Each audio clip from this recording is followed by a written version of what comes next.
Assalamualaikum warahmatullahi wabarakatuh, sahabat-sahabat sekalian. Kita jumpa lagi di Maritime Corner Podcast untuk mendiskusikan isu kelautan, perikanan, dan kemaritiman yang tengah berkembang. Masalah kemiskinan pesisir adalah satu persoalan besar, PR besar bangsa yang kita semua telah berusaha keras bagaimana bisa menyelesaikannya. Persoalannya, Indonesia adalah negara kepulauan terbesar di dunia dengan tidak kurang dari 10.000 kampung dan desa-desa pesisir dan desa-desa nelayan. Dengan variasi geografi, tantangan, ekologi, segala macam yang membuat upaya untuk mengentaskan kemiskinan tersebut seringkali tidak berjalan sesuai rencana. Satu sisi pendekatan yang dilakukan belum tentu pas dengan pendekatan yang lainnya. Upaya pusat dan daerah juga kadang-kadang belum sinkron. Saya mencoba mengkompilasi ada 12 jurus yang menurut saya akan sangat strategis untuk mendorong kebangkitan nelayan apabila formula ini itu diimplementasikan secara konsisten, secara terpadu dengan sinkron pusat dan daerah untuk bagaimana mencoba memberikan efek tumbuh bersama nelayan ini secara serentak. Karena kebangkitan nelayan ini bukan sesuatu hal yang tidak mungkin karena mereka dikelilingi oleh sumber daya yang begitu luas, begitu indah, begitu banyak, perikanan yang begitu potensial, akan tetapi perlu sentuhan strategis yang dinamis, yang pas dengan kebutuhan mereka. Nah, hasil kompilasi ini barangkali bisa menjadi salah satu resep untuk pemerintah pusat, pemerintah daerah, kabupaten, kota untuk mulai secara konsisten dan terpadu menangani persoalannya satu persatu. Saya coba bacakan orat-oretnya supaya menjadi catatan kita bersama. Yang pertama, ketika berbicara nelayan, yang harus kita selesaikan itu adalah perlindungan. Proteksi terhadap nelayan itu sendiri menjadi satu hal yang paling krusial karena mereka melaut tanpa perisai sama sekali. Sehingga ini harus diprioritaskan. Apalagi 95% lebih dari nelayan di Indonesia adalah nelayan kecil. Makanya upaya asuransi nelayan, asuransi ketenagakerjaan untuk misalnya ABK, asuransi untuk misalnya aset-aset yang dimiliki oleh nelayan atau misalnya usaha perikanan, ini perlu diantisipasi, harus bisa dikenali dan dipromosikan. Sehingga apa? Upaya proteksi ini bisa menjadi salah satu fondasi bagi nelayan untuk yakin untuk bisa melaut secara lebih leluasa. Jadi asuransi dan berbagai faktor keselamatan perlu diintroduce kepada nelayan-nelayan kita sehingga mereka punya fondasi yang kuat tersebut. Yang kedua, kurangi biaya operasional nelayan. Tantangan yang paling besar juga dihadapi oleh nelayan adalah biaya operasional yang kadang-kadang tidak nutup dengan keuntungan yang didapatkan di lapangan.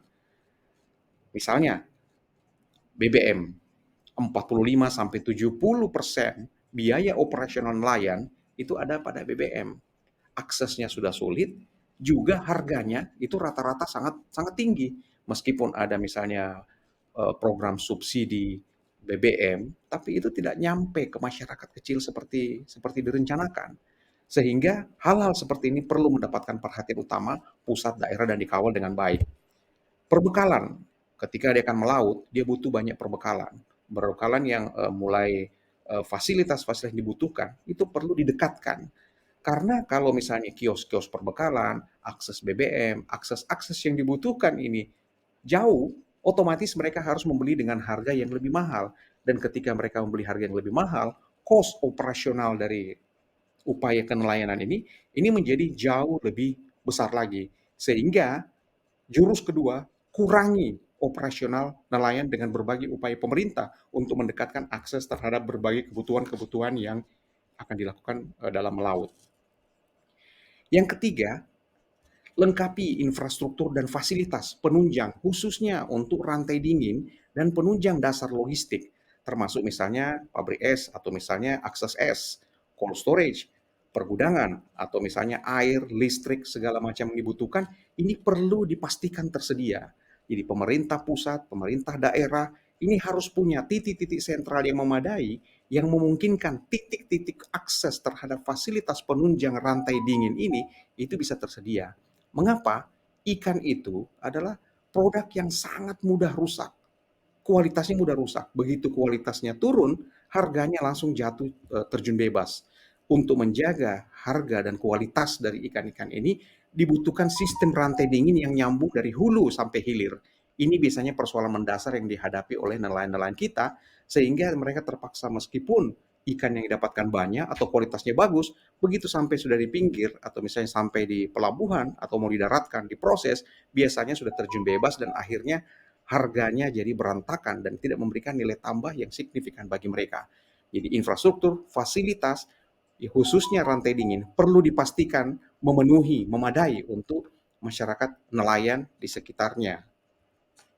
Yang keempat, akses ke permodalan dan pembiayaan ini juga perlu disediakan dengan memadai.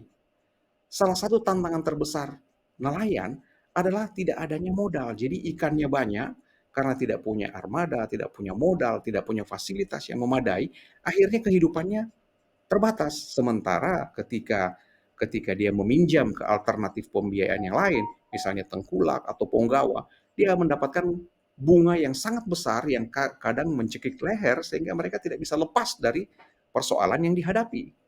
Nah, ada satu masalah di sini karena lembaga permodalan dan lembaga pembiayaan itu umumnya memasukkan bisnis perikanan atau pekerjaan nelayan itu sebagai salah satu usaha yang berisiko tinggi.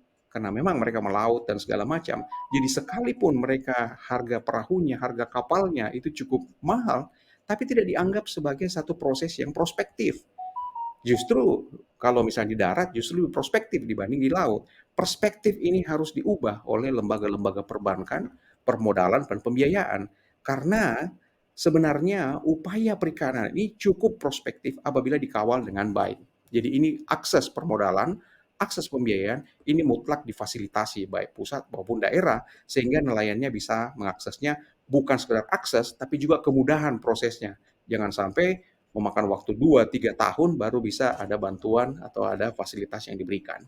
Yang kelima, permudah proses melaut, birokrasi, proses, perizinan, sistem, pendekatan, pungutan, pendataan, pendaftaran, segala macam proses ini harus dibuat sangat-sangat simpel sehingga nelayan bisa langsung melaut dengan bebas.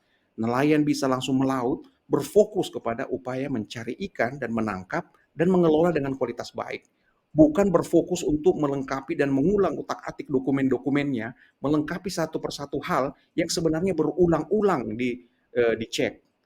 Jadi di sini nih perlu ada efisiensi bagi para nelayan itu untuk menangkap ikan sejak dari berangkat di fishing ground sehingga kembali itu jangan dipersulit dengan banyak mekanisme atau banyak aturan, banyak kebijakan yang membuat mereka akhirnya membuang waktu banyak, tidak efisien dalam menyiapkan proses-proses melautnya.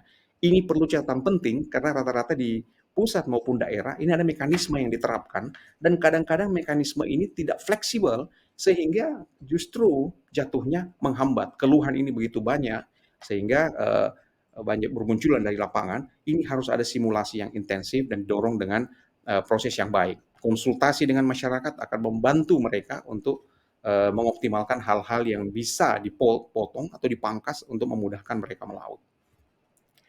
Selanjutnya, ketika mereka sudah melaut, proses pendaratan di pelabuhan, fasilitas yang ada, sistem yang ada, pola operasional yang ada di pelabuhan perlu memastikan dibuat seefisien mungkin sehingga ikan yang didaratkan itu bisa langsung menuju ke proses penjualan atau pendinginan, processing atau misalnya proses-proses berikutnya tanpa mengurangi kualitas ikan dan harganya.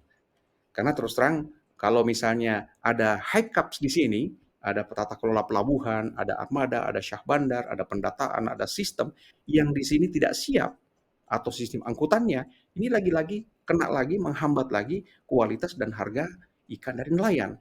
Sehingga pelabuhan ini perlu memastikan sistemnya siap dari hulu sampai hilir di prosesnya itu harus matang di situ. Sistem pergunangan, sistem cold storage, sistem penyimpanan, dan sistem penyediaan fasilitas yang lainnya ini perlu diantisipasi. Bahkan dwelling atau sistem bongkar muat ini harus diantisipasi kalau perlu dengan aturan-aturan atau kalau perlu dengan timing yang clear.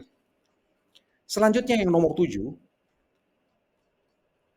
perlu memerangi illegal fishing dan destructive fishing secara konsisten.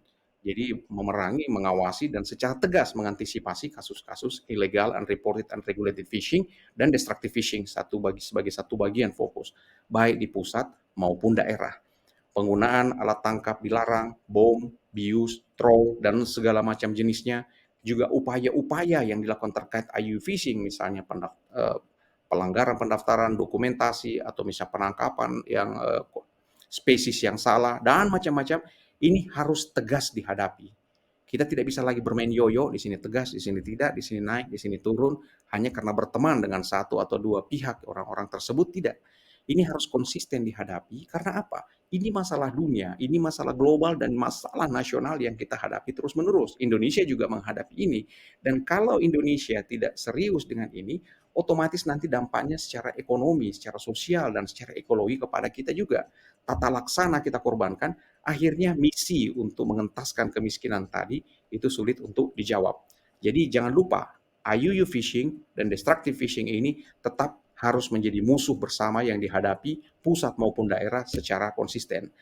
Akan tetapi kita perlu garis bawahi, jangan sekedar targetnya menangkap nelayan, karena untuk misalnya pemboman, pembiusan ikan atau troll sangat mudah menangkap nelayan, mudah sekali menangkap nelayan karena banyak pihak yang ketahui. Tapi di balik itu ada rantai aktor, ada rantai pasar, ada rantai pelaku yang sebenarnya memainkan peran-peran tersebut dengan misi keserakahan di baliknya. Ini yang harus kita bongkar dan diberikan efek jerah supaya IUU fishing ini itu bisa turun, maka kita bisa tuntaskan nanti secara signifikan. Yang kedelapan, masalah ini penting juga, yaitu rapikan akses pasar dan harga. Karena kalau misalnya pasar ikannya sudah ada, kualitasnya sudah bagus, ternyata pasarnya tidak tersedia, ini juga menjadi masalah. Jadi kadang-kadang ada diskoneksi, tidak terjadi hubungan yang pas antara pasar dengan produk.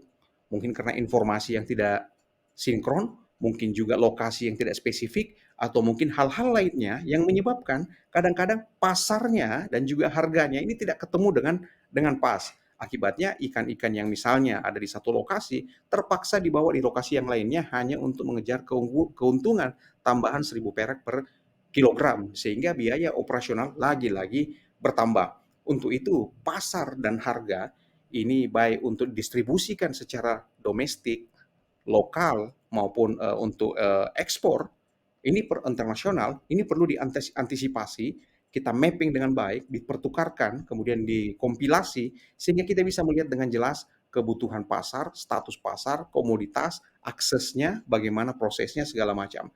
Jadi sistem akses pasar dan juga untuk manajemen harga daya saing ini perlu diantisipasi dengan baik.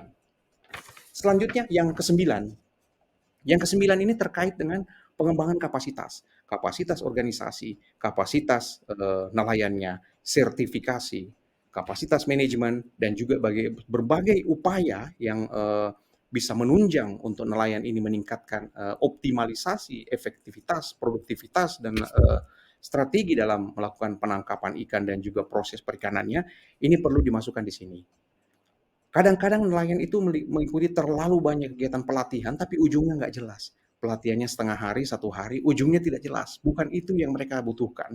Sehingga untuk purposive training ini, training and capacity building ini perlu dilakukan satu mapping juga, need assessment, supaya kita bisa tahu di lokasi ini, di kawasan ini, untuk komoditas ini, alat tangkap ini, dibutuhkan hal ini yang bisa mengungkit. Jadi tidak sekedar lagi melakukan banyak pertemuan, workshop segala macam yang belum nyambung dengan inisiatifnya.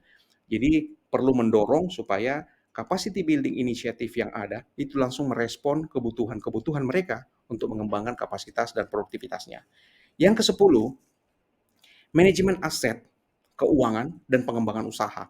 Ini satu hal penting juga karena kadang-kadang nelayan sudah memiliki hasil yang baik, keuangan yang baik, tapi akhirnya tidak di-manage asetnya dengan efektif, bahkan tidak ada perencanaan, sehingga uangnya justru lari kemana-mana. Ada yang lari ke judi, ada yang lari ke minum-minuman keras, ada yang lari ke hal-hal yang tidak produktif. Padahal manajemen aset yang sudah ada ini harusnya dibuat strategi usaha yang optimal apakah dalam bentuk kelompok, dalam bentuk koperasi, dalam bentuk macam-macam bentuk yang memungkinkan ini tumbuh terus, tumbuh berkembang, sehingga potensi perikanan yang ada itu bisa menjadi titik tolak bagi kebangkitan nelayan inti dan lebih buat dia lebih berdaya secara ekonomi dan juga secara sosial. Manajemen aset, manajemen ini sangat penting karena ini sisi yang kadang-kadang dilupakan. Pendapatannya banyak, ikannya banyak, tapi karena sisi ini dilupakan, manajemen aset dan usahanya dilupakan, akhirnya itu turun kembali, hanya muncul dalam waktu tertentu singkat, setelah itu drop kembali, mulai ke titik awal lagi.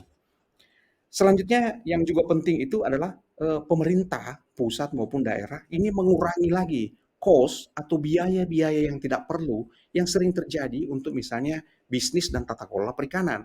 Untuk perikanan ekspor misalnya, kita masih kena hambatan misalnya ekspor tarif sekitar 20%.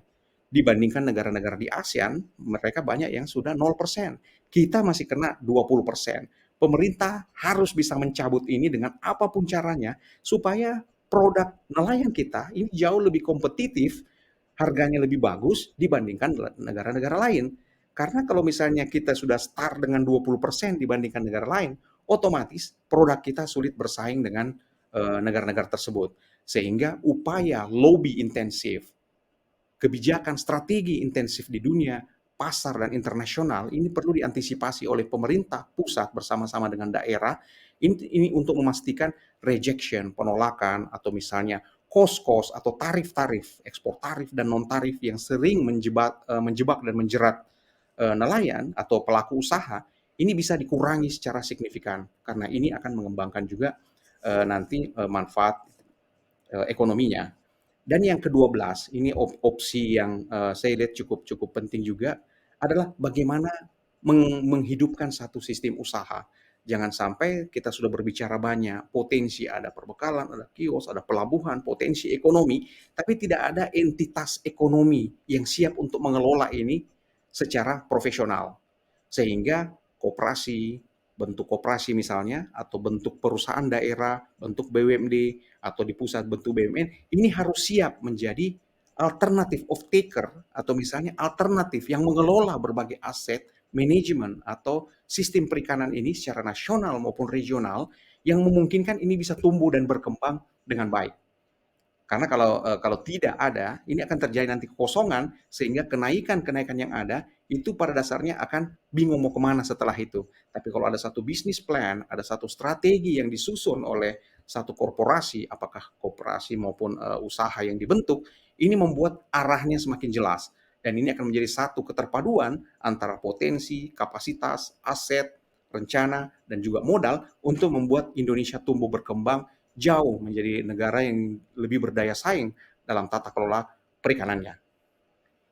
Nah, untuk mencapai hal ini, tentu saja kita perlu data, kita perlu perencanaan, kita butuh juga kebijakan, strategi yang intinya menuju ke tadi proteksi, reducing cost, kemudian juga reducing challenge yang ada di situ, kita juga bisa memastikan akselerasi-akselerasi yang dimungkinkan. Saya kira ini 12 jurus sebagai salah satu formula yang mungkin bisa saya tawarkan dalam sesi kali ini. Mudah-mudahan memberikan manfaat kalau bisa diimplementasikan efektif baik di pusat maupun daerah, tentu saja dengan proses kalibrasi dan diskusi intensif dengan para pihak yang ada termasuk nelayan dan stakeholdernya. Demikian, salam kelautan.